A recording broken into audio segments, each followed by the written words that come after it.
here at paceradio.net.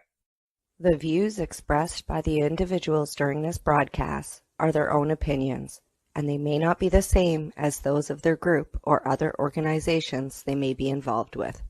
All medical advice during our broadcast is not a medical opinion and should be checked with your medical physician.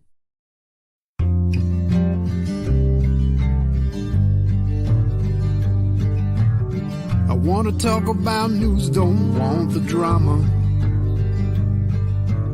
From no pretentious media Madonna. I found me a great ganja mama. Cannabis and coffee with Tamarijuana. Well, good morning, everybody, and welcome to Cannabis and Coffee with me, Tamarijuana. I'm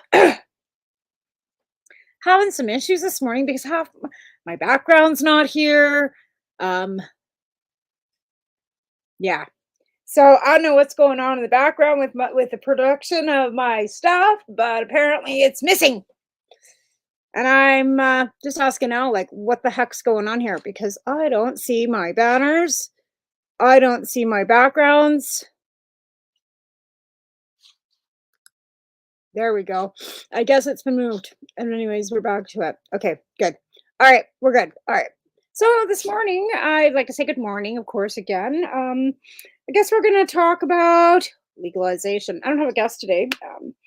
I didn't book a guest today because my husband is having surgery and I wasn't sure I was going to actually make it on today, but I'm here. So that's one good thing. My hair is a freaking mess, but other than that, I don't really give a shit.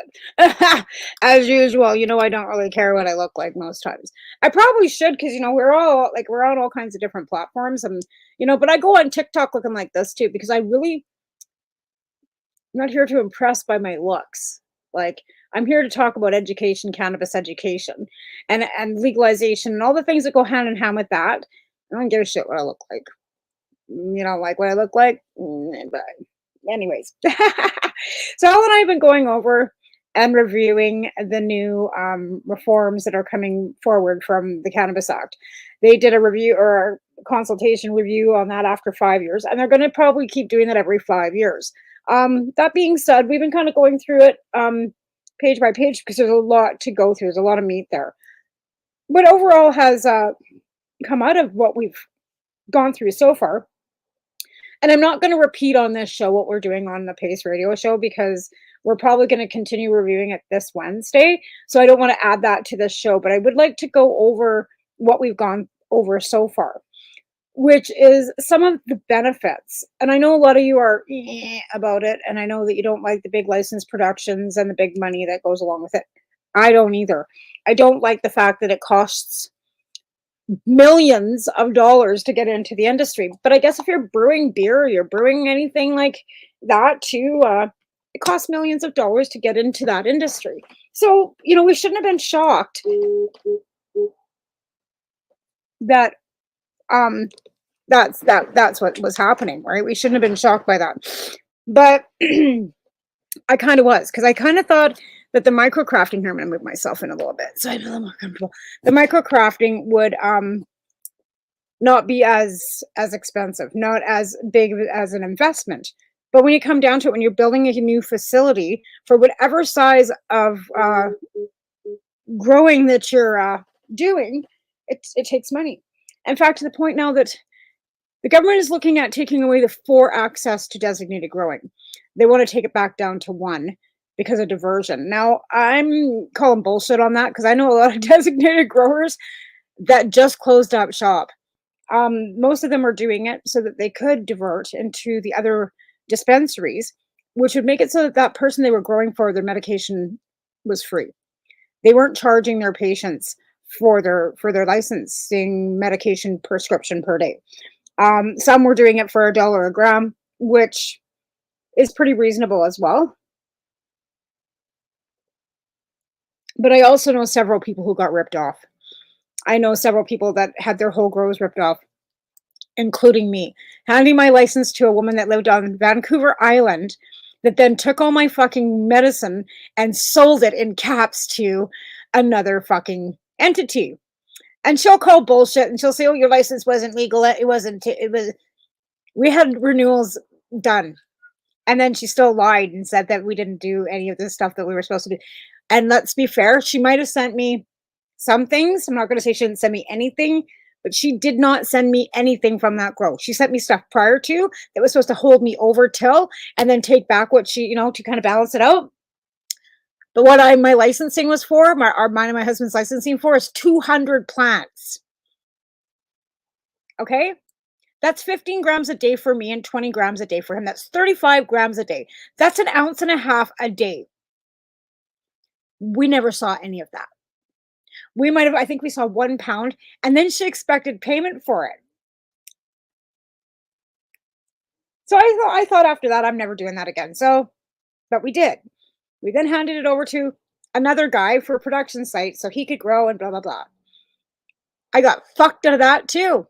That fucking guy brought me 1 pound of fucking shitty fucking pot with seeds in it. And then I never saw him again. After getting him a pallet full of fucking nutrients from Remo's Nutrients so he could grow our medicine in the proper way that we wanted it done. And he fucked us too. Hence why I don't have a license anymore, because I refuse to give my licensing to somebody else so they can fucking rip me off. Right? And I don't have the power or the space to do it myself, because we did this before. When we had our farm in Coronation, we grew our 200 plants ourselves. I had 3 stages. I had a clone room, I had a veg room, and I had a fucking grow, or a flower room. I sure did. And it was an all-day fucking job. It was a lot of work, especially with a fucking 18-month-old baby in the house. And a husband that couldn't go up and down stairs because he'd blown out his fucking knee. So that whole thing was left to me. And I did that. And I'll tell you now, after doing 200 plant grow for fucking 3 years, I never want to do that again. I don't mind growing for no pressure, no stress, worry about a few bugs, blah, blah, blah, because it's outside. But I'm telling you, that 200 plant grow was a fucking nightmare. Would I do it again? No, I wouldn't. And you want to know why? Because it was a lot of fucking work and absolutely no appreciation. Because I would give it away. It's bake and I'd send it away and whatever. But I'll tell you, when I was in a fucking pinch, not one of them fucking ever reciprocated back.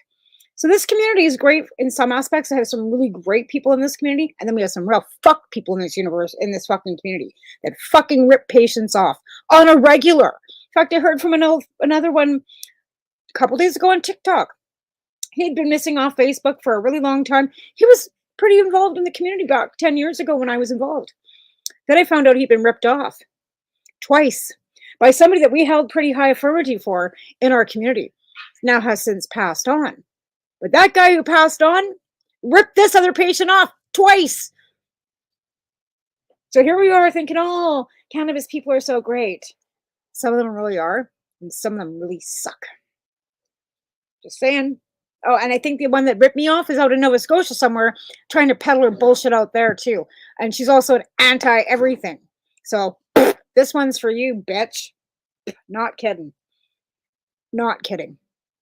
Anyways, so again, with legalization being what it is, and we're 5 years in, the report basically has shown so far that we've gone through that crime rates for possession are down 95%. Last year it was 70%. A couple years ago we were looking at statistics, it was at 70%. 70 is good. 95 is fucking fabulous. So that basically means that nobody's getting charged, or very few people are being charged for possession of this.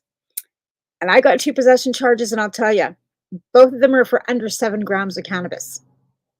Right? And a trafficking charge for mailing out 4 grams. 4 that is legally now able to send out 30 in the mail. Right? There are stores popping up everywhere for things that we were doing 35 years ago, 30 years ago, 20 years ago, 10 years ago for that matter. So basically, I won't say the black market's dried up, because it hasn't. And it definitely won't until they raise the milligrams on edibles above 10 grams per package. And they don't plan on doing that, apparently. Apparently, they're finding that the high level of edibles is causing some younger people to have issues. So they're not willing to up that 10 milligrams per package yet. And they want to keep a cap on the high THCs. They're not liking the fact that people enjoy THC at a high level because it helps just focus, and it might help your pain, and it might make you go to sleep a little easier, or maybe it helps stimulate your appetite. Because we sold them on the pipe dream of CBD. Not gonna lie, we told them CBD, CBD, CBD, it doesn't get you high. Let's make it legal, CBD, hemp, blah, blah, blah. We fed them all this bullshit. We sure did. CBD is a fucking hoax, folks. I guess it works for some people. I find absolutely no efficiency in it at all. It's like taking a carrot and ripping it all apart and taking all the carotene and all, and then you're left with the middle. Doesn't taste good either, and it doesn't effectively help you in all ways that a carrot does. Same thing with cannabis. You can't rip that plant apart, rip down the CBDs and the CBNs and distillates and all this shit and expect it to be effective as medicine it is in a full plant matter form. Now, I know the whole thing about smoking it and, the carcinogenics and all that. It's less harmful than tobacco. And I find edibles make it so that I'm asleep. So I don't find them effective enough for me to be able to take the balance of what I need to control and actually not fall asleep with edibles. Because 10 milligrams ain't enough. 30 milligrams is about effective, but if I go any higher than about 50, I'm in bed. And I've had friends that have eaten a 10 milligram edible and slept for 14 hours. I don't know how the fuck they did that, but okay. Eat one of my candies, which are usually anywhere between 100 and 1,000 milligrams each. I don't do that much anymore either. Market for, my candies is legalization. I'm retired. I used to be a compassion club and a bakery. I sure was. And then I decided with legalization, there was no money left in it. I couldn't get the availability. The cost of, the cannabis was still up at, $1,500, $1,600 a pound. You could still buy it in the store for less than $200 an ounce. And the variety, right? Like I could not keep up with the varieties of, and the availability of several different strains. I mean, we're talking hundreds of different strains in the stores. I just couldn't keep up. So I now work in a grocery store. Well, it's a convenience store, kind of whatever. But anyways, I still educate people, and that's the whole point of it. The whole point of us actually was, becoming and sharing our stories so that we can help other people across the country to educate them on what the benefits are and to see that it wasn't the devil's lettuce anymore. Because so much propaganda had been, spewed out from the 1920s all the way through, the 80s, the 90s, the 70s, all the way through. Devil's lettuce, it causes white women to sleep with black men, blah, blah, reefer madness. Craziness is what they did. Now, when you're talking about fentanyl and heroin, okay, I'll give you that. It does fuck your life up. And some people can't handle cannabis either. It's an individual thing. I will say that. But the people that I know that smoke cannabis are the most motivated, hardworking, dedicated, kindest people. Well, some of them are rip-off artists, but I don't classify them as friends. But again, most of them, I would say 90% of people that use cannabis are pretty good folks. They work, they pay their taxes, they go to, they have kids, they have pets, they do their thing, right? And very few of them drink, which I think is an absolute bonus because alcohol is probably the worst drug available to man besides religion. Did I say that out loud? I did. Anyways, yeah, now I've lost my later. But again, that was one point that was where it was really thrilling to me was a 95% in crime rates, possession crime. Because when I first got involved in cannabis legalization way back in 2007, it wasn't about medicine for me. I didn't find it that it was. I wasn't using it as a medical thing. I was using it because I like smoking weed. I've been smoking weed since I was 18. I think. My ex-husband kind of got me involved in it because it was one of those you can't beat him, join him, because he wasn't going to quit, and I wasn't going to fight with him anymore. So I figured if you can't beat him, might as well join him. So I started smoking cannabis too. In fact, it was hash. my first experience after 18. I'd smoked a joint when I was younger, like 14 or 15 with friends and stuff. And yeah, it wasn't really a thing. Like we just, we did it just kind of like for a gas, right? Like, oh, let's see what this does to us. And ha ha ha, we'd sit around and laugh our faces off. And it wasn't like we were out looking for it on a regular basis, right? But when I turned 18, my ex-husband and now, was an avid chronic. He smoked hash mixed with tobacco. It was disgusting, but that's what my first kind of, was. And then it was weed. But when we moved to Calgary, all you could get was $40 for a 3.5 grams of, there's the branch, cut it off, throw it in a bag, and off you go. It was that fresh. Like, I mean, they chopped it off the branch and put it in a bag and sent it off. There was no drying, there was no curing, there was no nothing. So you cut it all up into little pieces and you put it in a fucking dish and you put it on the top of your plate and hope to God it would dry by morning so you could smoke it. And then of course, because it wasn't cured or dried properly, it didn't taste great and you didn't get high. Those were the days. And then Lethbridge, where I spent most of my time growing up and having my kids and blah blah. We got the nicest weed out there. Eventually it was like cushes and skunk weeds and all kinds of really, really nice cannabis. Got spoiled completely. Never had a fucking bad bag for, well, I wouldn't say not a bad bag, but it was very rare that you'd find a bad bag. And there was several different people with different options and it was all coming in great. And then I moved back to BC 10 years ago. Figured I was in the East Kootenay. Nelson's only 3 hours away. Kelowna's right there. We should have some killer here. Chronic, right? Yeah, wrong. Seedy, fluffy, crappy, outdoor, greenhouse, whatever you want to fucking call it, grown in a fucking ditch in Cruston. Fuck, seriously. Some of the cannabis that I got when I was first moved out here was so horrible. I couldn't even believe it. To the point that I was actually begging my friends in Lethbridge to mail me some. This was before legalization. It was that bad. So I was kind of elated when legalization and the stores started opening because then I could go in and possibly find a decent bag of cannabis that wasn't full of seeds and mold. You know how many bags of moldy fucking crap I bought online? Or get them and they're short by 5 grams on an ounce.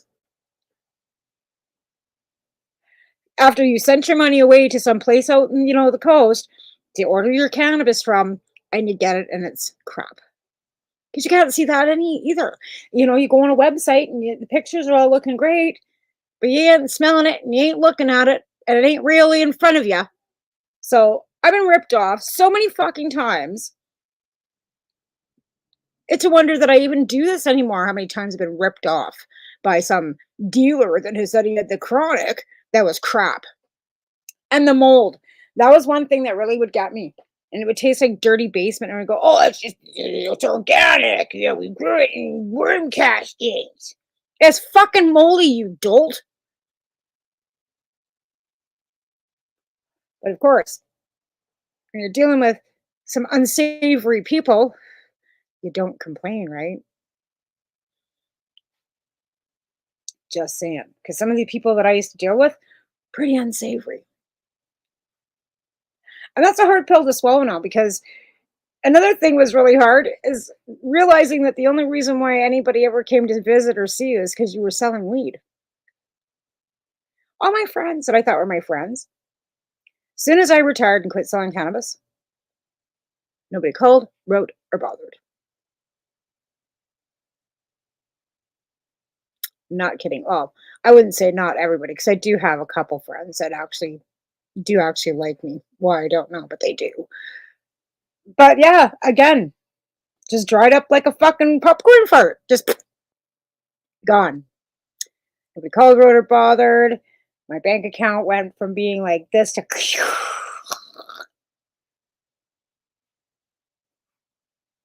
because I was a compassion. And I helped people get their paperwork signed. But out here, people didn't understand that the doctors wanted money. So when I set the clinic up, I was making fuck all. Zero zip. We had a $25 admin fee for paper, and that was like not to even everyone. And a lot of times that $25 would go into a slush fund in Belleville for a patient that didn't have enough money to pay for. So if we had extra, we pay for it for them. That's what that $25 admin fee for is for us. Little paper, little ink for our computer, paperwork, just to cover the paper and the ink, basically. The postage for your fucking mailing, and to help another patient that might not be able to afford it actually get a licensing. Because the doctors are still charging $25 a gram, even though illegally they're not supposed to be. Because the doctor's not supposed to charge for a prescription. Again, in this new review as well, they're looking at adding funding to doing the actual treatment and research and all the stuff that they need to do to get this stuff RX'd. But here's the sad side about that. It's going to end up in the fucking pharmacies. Like I said 10 years ago, you put an RX label on this stuff and you're not going to like the outcome of it. Just saying. You want the research done. You want all the little things that go along with the RX label, deeming it that it's medicine. That Health Canada actually deems this as medicine. You're going to actually have to go to a doctor, and you're going to actually have to go to a pharmacy. And then likely you're going to have to wait for your prescription in the mail. So there are some ups and downs to this review. And of course, these are all recommendations, right? These aren't, written in stone. This is what the government's going to do. This is what they have to do. It's not a court order like our other ones. This is a recommendation from a consultation. And another thing that really bothered me about this whole consultation, as we banged on about it and shared links and begged you all to go and, fill out this survey, right? There's 45,000 patients in Canada. 45,000 registered licenses in Canada. And 600 of you fucking did the survey.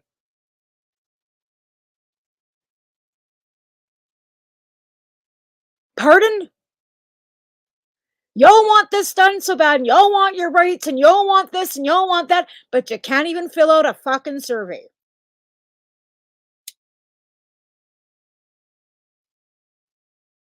Pardon?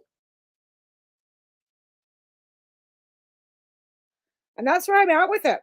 Y'all want your rights. Y'all want the right for medical cannabis. Y'all want to do all these things, but you can't even fill out a fucking survey. How many of you have ever checked to see about your privacy breach and where that lawsuit is sitting? It's been over 14 years almost since that privacy breach. 14 years ago. Have we got a dime out of that? Have we seen or heard anything more? No, I didn't think so.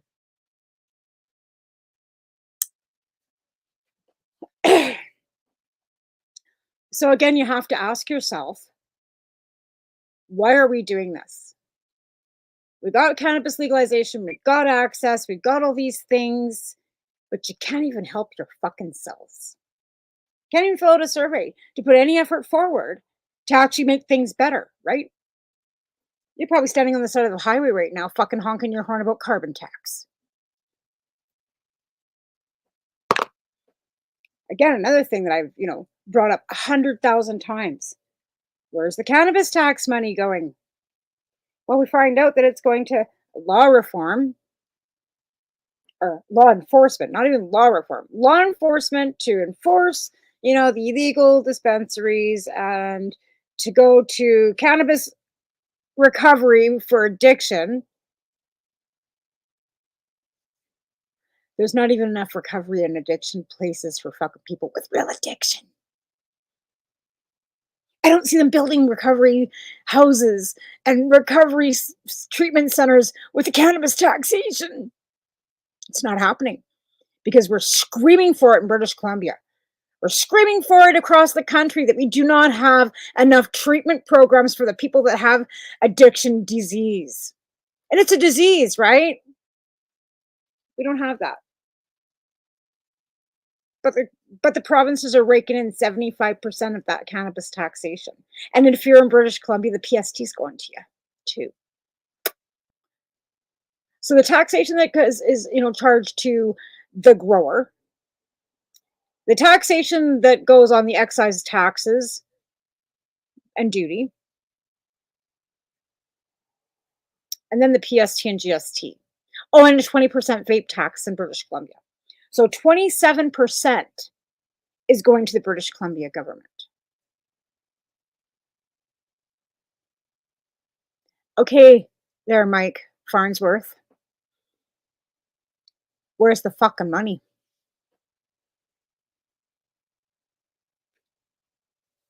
And I do this on TikTok a lot, but TikTok's, really keeping you kind of stifled and censored when it comes to cannabis. They don't like any illegal substances. And because it's legal in Canada doesn't mean that it's necessarily legal, especially in China, if they're the ones that are fucking pulling our strings on that fucking app. They're not allowing much of it. In fact, I did this morning, it's probably already been taken down because I said the word cannabis. And we all know that it's legal federally up here. Not federally in the US, but I heard murmurings from Kamala Harris that they are looking at federally legalizing cannabis.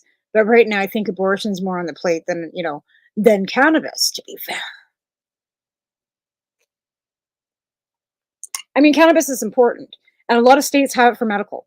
But there's a lot of, stipulations and tribulations with that too. Some of them can't have raw flower. Some of them can only have tinctures. Some of them don't have access. There's nowhere to get it. They can't grow their own. Like, there's so many barriers over something that could be so fucking simple.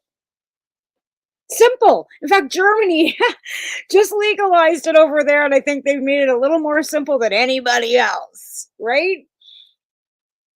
I just don't understand the complications in it all. Because if it was something that was, you seen people zombied on the street, all puffing away, making it a problem, impaired driving had gone up, access, kids were fucking lined up and fucking all laying out in the schoolyard smoking weed, I'd see a problem.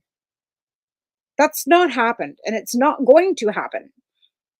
Our children are fucking smart. This generation that's coming up, my 14-year-old boy, he's in tune. He knows what's going on in the world. And it scares the living fuck out of both of us.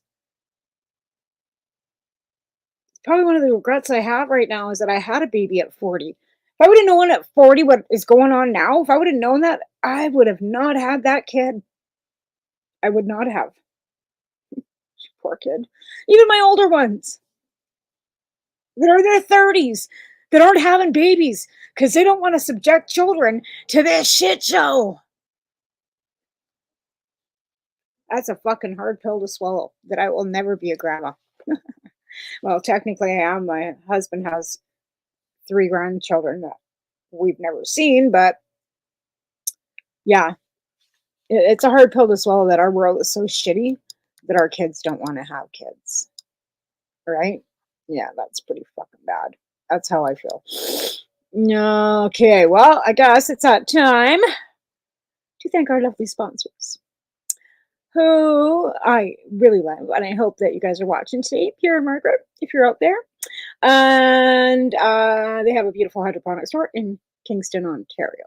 And I'm going to run my commercials and thank our lovely sponsors, as well as Legacy 420 and the Campbellford Lifestyle Shop. And I'll be right back with some more ranting and raving, because today it seems like it's a ranty, ravey kind of a day.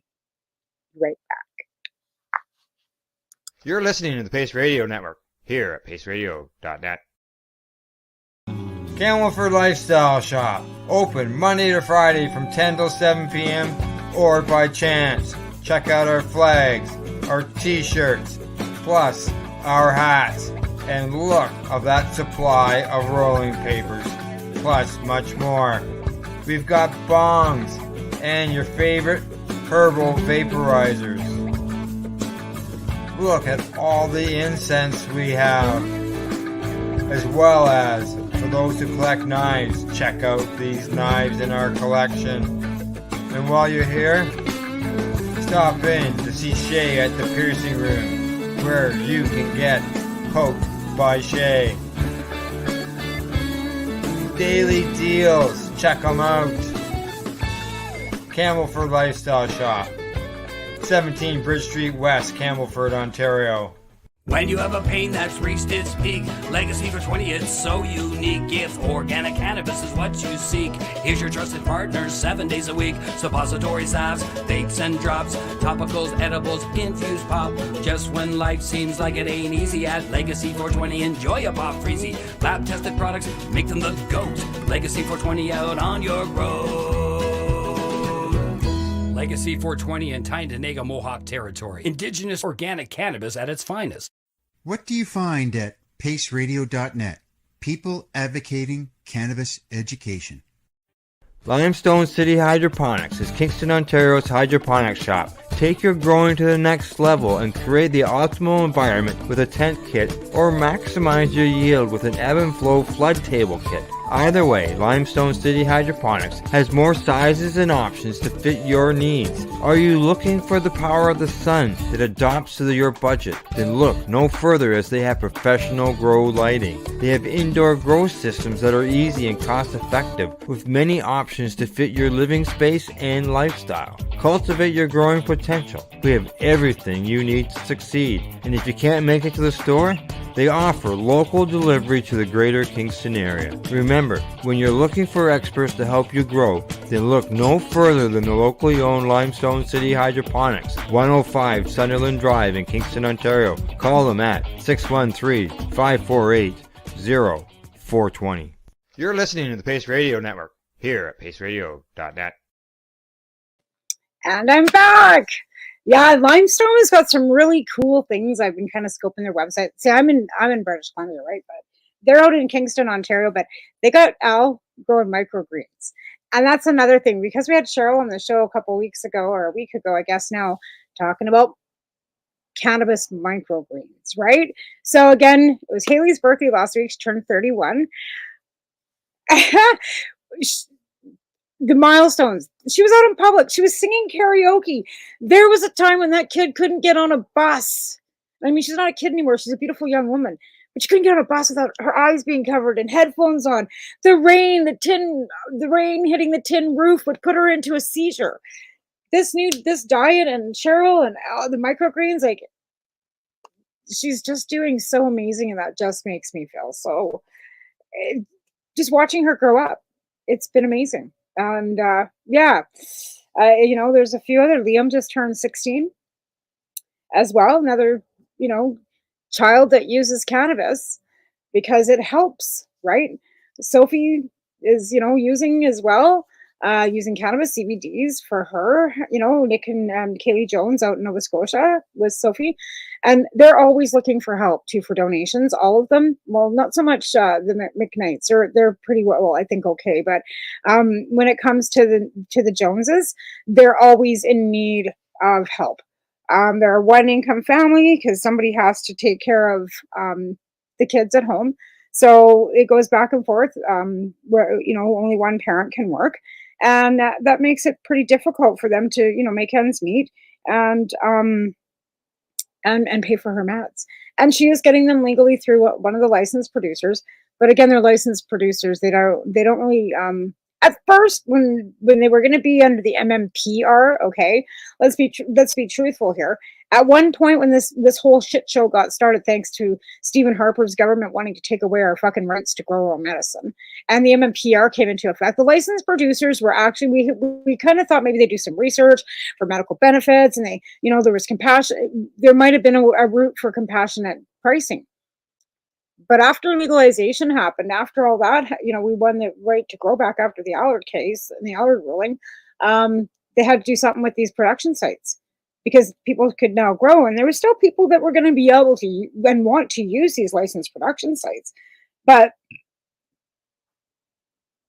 $10 a gram. In fact, last time I went and got my licensing done through Cannabis 420 or whatever, Namaste or whatever it was on my phone app, they would only my prescription was 20 grams. They lowered me to 15 because of affordability. And I'm like, are you in my bank account? Do you know how much money I make? So this nurse practitioner lowered my prescription from 20 grams down to 15. My husband wouldn't even bother. He said, fuck it. And we did that because, and they wouldn't, and it wasn't for a grow.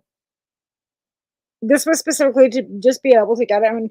And back then they had the Canamart thing, so you could order from several different. They probably still do Canamart, where you could order from several different providers. I was kind of stuck with Broken Coast or Peace Naturals because I felt that they were smaller grows, small batch, that it would be better. It was still $10 and $12 a gram. So I was still paying $2.20, $2.40 for an ounce of cannabis, right? And the affordability, and then it takes 2 days to get it. So you have to plan ahead. Make sure you have enough cannabis to make sure that you're going to get through those 2 days after you. And usually I could only buy once a month or twice a month when we got paid, right? So it was a pain in the ass, and it was a pain in the ass. I'm just going to leave it there. It was a pain in the ass, and it wasn't. And again, you were hit and miss. Was it going to be good? Was it going to be effective? There was no refunds. There's still no refunds. Like if you open a bag from the legal market at a store and take it home and you smoke it, you don't like it, they don't take it back. There's no refund, no returnable on any of it. Because I've opened a couple, pre-rolls that I bought, and they tasted like pencil shavings, and I would have liked to have shoved them down somebody's throat. Right? Like you spend $20 on a joint, one joint, and you get it home and it tastes like pencil shavings. That's kind of like the last, fillet of fish I had at McDonald's was the worst ever. I will never go to McDonald's again. Send me a great fillet of fish. I will eat them till I'm dead. Send me one crappy one, I'm never going back. Not kidding. So, like, you get one bag of bad cannabis from one provider, you're probably likely not going to try it again. So there have been some that have disappeared. I think Aurora's gone. Tweed's still out there, but they're also not just growing their own anymore. They can get a marketing and distribution licensing. So they can go and lick up all these smaller producers. Well, the producers are still growing it, the small ones. They go and they lick it all up, and they label it for themselves, and they put it on the market. And then they make those growers wait to be paid. So back to the whole thing with the farmers and the carbon tax and all the shit with the industry. The fact of the matter is the grocery stores set the pricing on what they will pay the farmer for their crop. Kind of like in the cannabis industry, the LBDs are telling the growers what they will pay for their pounds. They're not given a choice about, hey, I want $2,000 for this. They're told they're getting paid $500. No ifs, ands, or buts about it. They don't care. Commodity, right? It's a commodity, like a bushel, like a pound. Pound of tomatoes are $2. How do you like me now? Regulations. And that's how it works. So, again, and then the farmers aren't getting paid. And let's be fair, it costs more than $500 to grow a pound of weed. Unless, of course, you've got a great big huge facility and you're growing thousands and thousands of plants, and then it's probably only costing you $1 a gram. But again, that also depends on what you're using for power and your system and your nutrients, and you add the overhead for your trimmers and the cost of all your employees, sanitation. It's not a cheap endeavor. And like I said, when you're growing in your basement, like I was, and it's just, me, you have no idea the difference. Well, maybe you do, but the difference is huge. Like when you see the guys with their beard covered and stuff, they don't want no cat hair. They wouldn't even let me in the place because I'm covered. My skin's probably got cat hair poking out of it and dog hair just because of the pets I've got. I would never even be hired to one of those places on the number of animals I live with. And I wouldn't want me in there either. Like, right? But that's why they make them wear that. It's sterilized. They're making like food product, right? Like you wouldn't want people who not like when I worked at McCain's Foods, like when we were making French fries for the commercial industry, we were classed down from head to toe. Nets, gloves. We still had to do like hand washing before and after with our gloves on and off. Hands washed in the gloves and then hands washed after you have the gloves on. Not kidding you. When you're producing that kind of product for the public market, public health and safety again, folks, which is unbelievable. You don't want regulations on a mask, but would you like me not making your French fries without gloves, with my hair hanging out all over it? Maybe picking my nose and. Would you? Would you like that in your food or in your cannabis? Just saying. So again, restrictions, regulations, why it's so strict. So back to the report, so, I'm attention deficit. I'm actually doing pretty good keeping on track, considering. Um, the 95%, for not and access.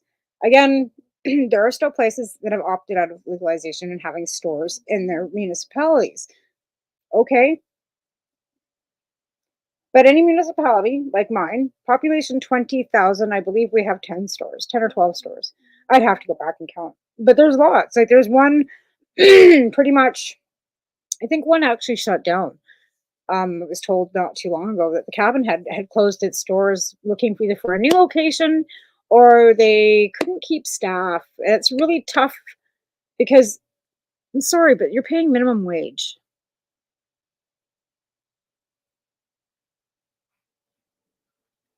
The BC liquor stores, I believe, are unionized. So why aren't maybe the BC cannabis store is unionized and maybe they do pay their staff a little better, but all these private little businesses that bought up these stores or have these stores are paying, and in BC minimum wage is $16.85, which isn't bad. But in Alberta, it's $15 an hour, $15.25. I don't even know what the minimum wage is, but you're paying these people minimum wage. And let's be fair, it's a high risk business. You're selling cannabis. It's a high risk. As far as I'm concerned, it's like working in a liquor store. It's a high risk. Working in any convenience store these days is a high risk of being robbed, shot, and fucking killed for money. And you're paying these people minimum fucking wage. Just saying. Cannabis is a commodity. People will, in fact, I know the one store here has been ripped off. Nobody was hurt, thankfully. But what if somebody, you know what I mean? And you're paying these people minimum wage. And I get the fact that the government's not paying the farmers, and I get it that there's, you got to pay, but your store is still paying up front for all that cannabis when it gets in the door. And yes, you got to sell it to recoup your cash. That's business, right? You kind of knew that when you got started. But you're still paying your staff minimum wage. So again, I don't know. Like I said, my morning rants are all over the place today, but it kind of goes back to the fact that cannabis is, accessible, which is what we wanted. For patients, because again, with the edibles. But if you're looking at the cannabis that I just bought, I think it was 30% THC, 26, something like that. So the THC levels are high. They've got all the terpenes and stuff now on the packaging. I always throw my packaging out because I don't know. I never keep it around. And I buy the tips. So these tips here too, 20% vape tax on them. But this one is actually Fido, which I didn't realize. And Fido was an illegal brand at one point in time. They fucking were. It's actually funny to see how many of the illegal have gone into legal, and how many of them that were standing with us side by side wanting law reform and patients' rights and got medical licensing to become a legal producer. What do you think of that, folks?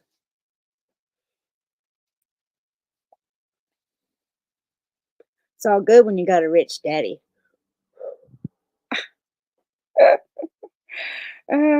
Fuck.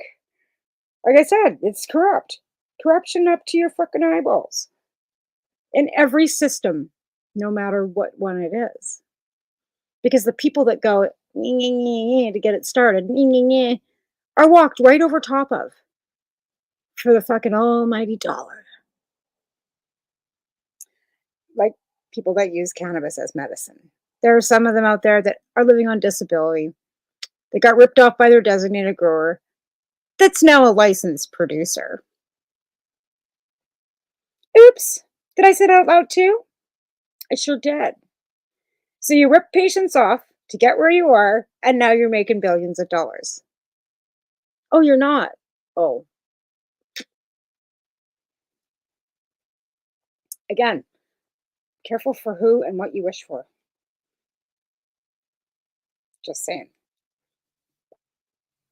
Now, with the recommendations again, they have suggested that the federal government input funding to do research on the medical therapeutic benefits of cannabis as to whether there are or are not any benefits or harms to cannabis, because none of that's been done.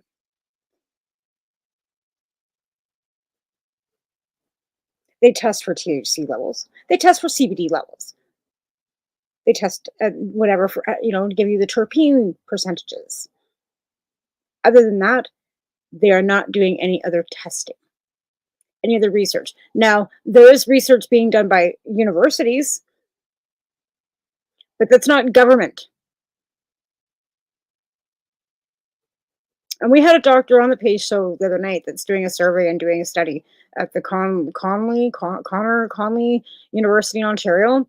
And there is one being done at McGill, and there is one being done, at McGill in Montreal, right? Or was. Now you can Google all this stuff because, Google is free. Remember that. Most of our information you can get off the Canada.ca website as well, off of Health Canada's page to be exact. And if you want any more propaganda, I can't help you. We had IDF soldier on our show not too long ago too, so telling us that all the studies out of Israel are bullshit.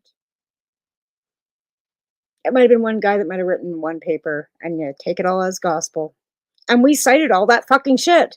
We did. We fucking ran it off the tips of our tongues like we fucking knew what we were talking about because we had seen it on the internet.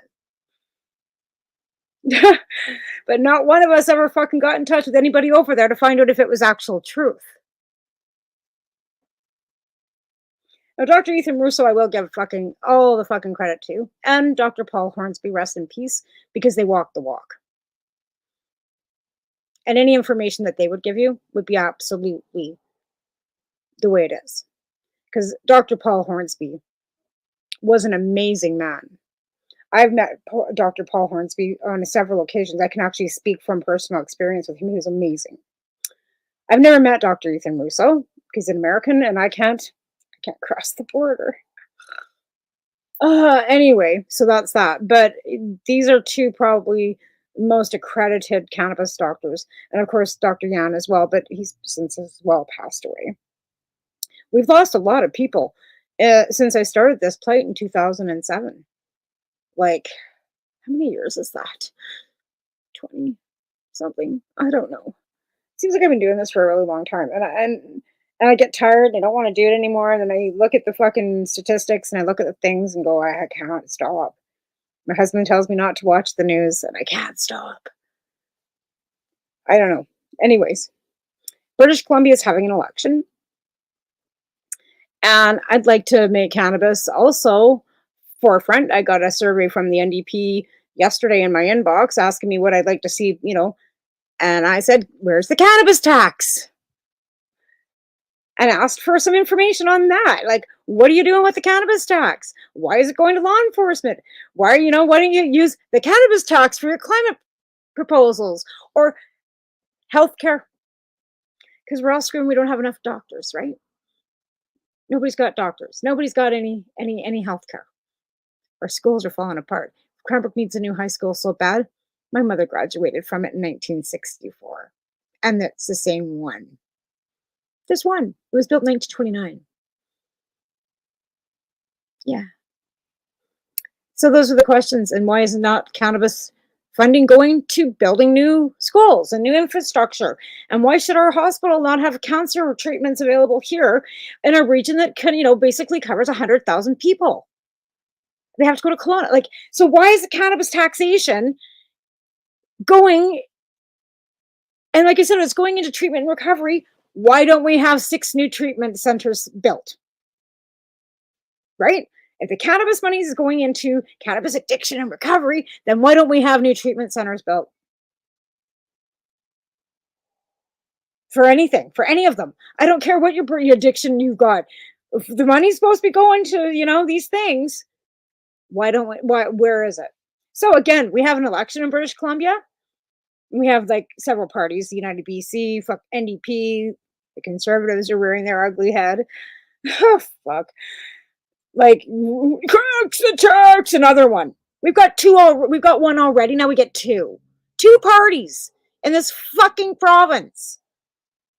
Because the BC Liberal that changed their name to the United Party, United BC, so they can, line up with, UP next door. Yeah, now the PCs, the right progressive conservatives, have a candidate.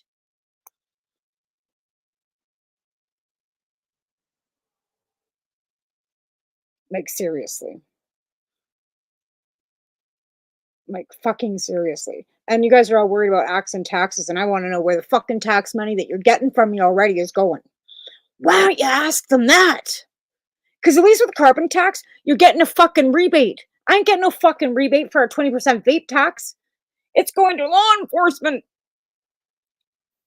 to enforce me. To do what?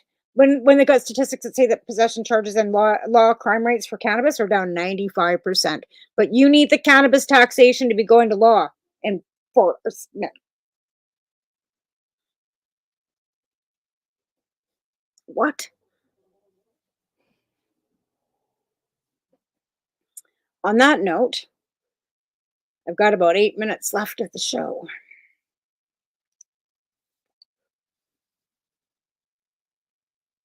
We'll be live again on Wednesday night, reviewing,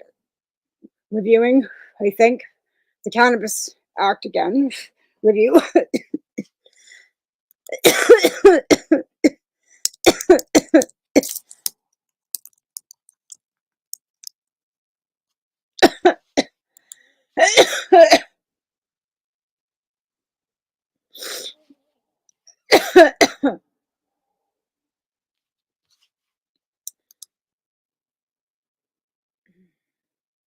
Yeah, so this legislative act, because I've got about 8 minutes here, so I'm just gonna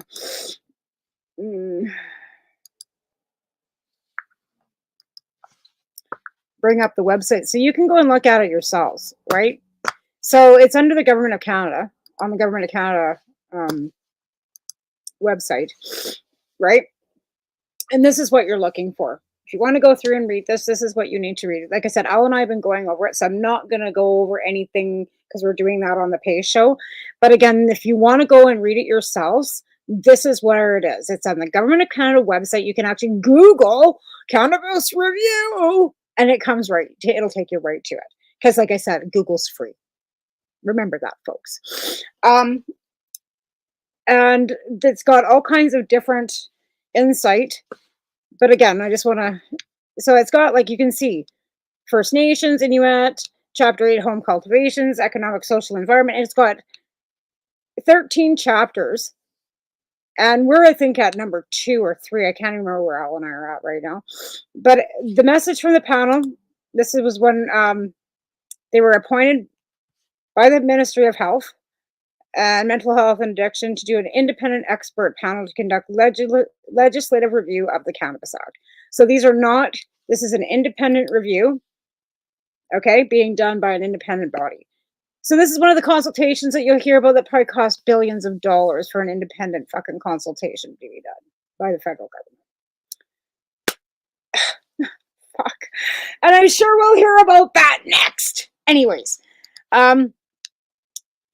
this, it recognizes the act as supporting policy framework. However, it's important to note that the review began only after 4 years of experience with the regime. We acknowledge barriers exist for many groups that engage in the process and like this review, including like First Nations, Inuit, Métis, that were, agreed to participate and also share their perspective, patients as well. So the executive summary, and this is where I want to show you where it says that crime rates are down 95%. It's in here somewhere. Quickly. Here we go. As of June 30th, met with 500 individuals, 200 organizations, and nearly 90 meetings. But again, only 600 people fucking actually filled out that survey. Like, that's fucking bullshit, you guys. Impacts on young people? No, okay. I want to see where it says 94%.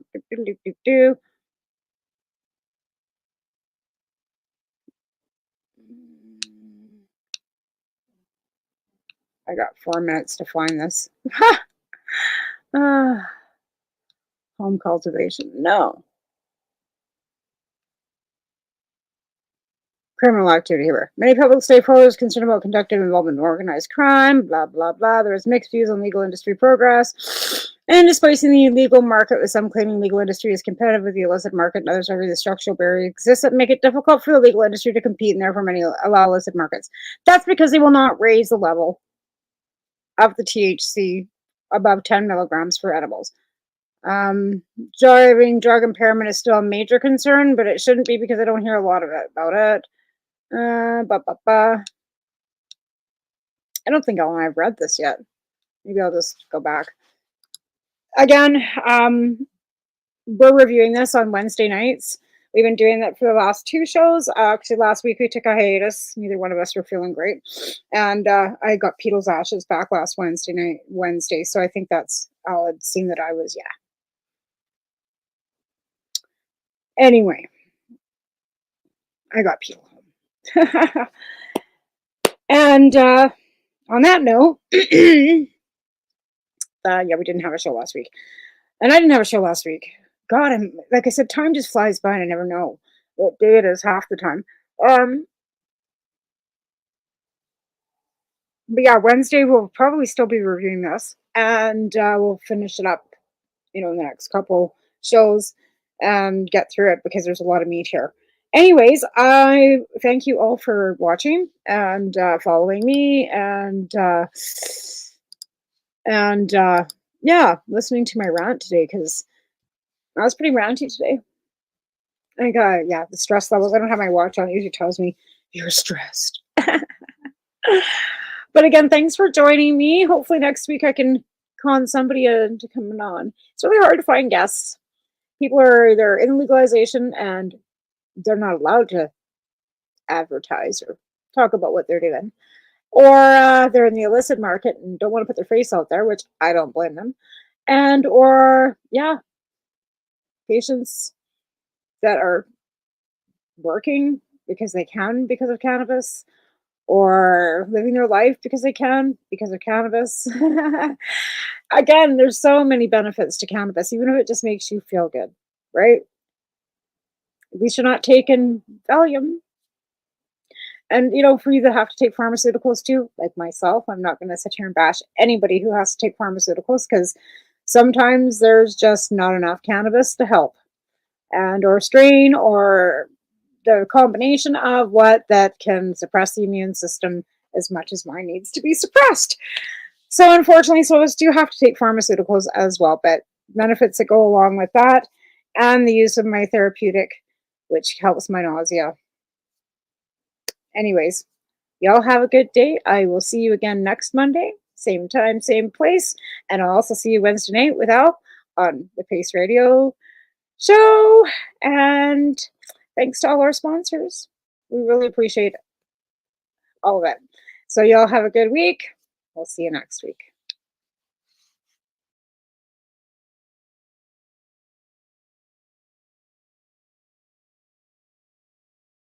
You're listening to the Pace Radio Network here at paceradio.net. The opinions of the individuals during this broadcast are their own, and may not be the opinions of their group or other organizations they may be involved with. All medical advice during our broadcast is not a medical opinion and should be checked with your medical physician. When you have a pain that's reached its peak, legacy for 20, it's so unique. If organic cannabis is what you seek, here's your trusted partner 7 days a week. Suppository salves, vapes and drops, topicals, edibles, infused pop. Just when life seems like it ain't easy, at Legacy 420, enjoy a pop freezy. Lab tested products, make them the GOAT. Legacy 420 out on your road. Legacy 420 in Tyndonega Mohawk territory. Indigenous organic cannabis at its finest.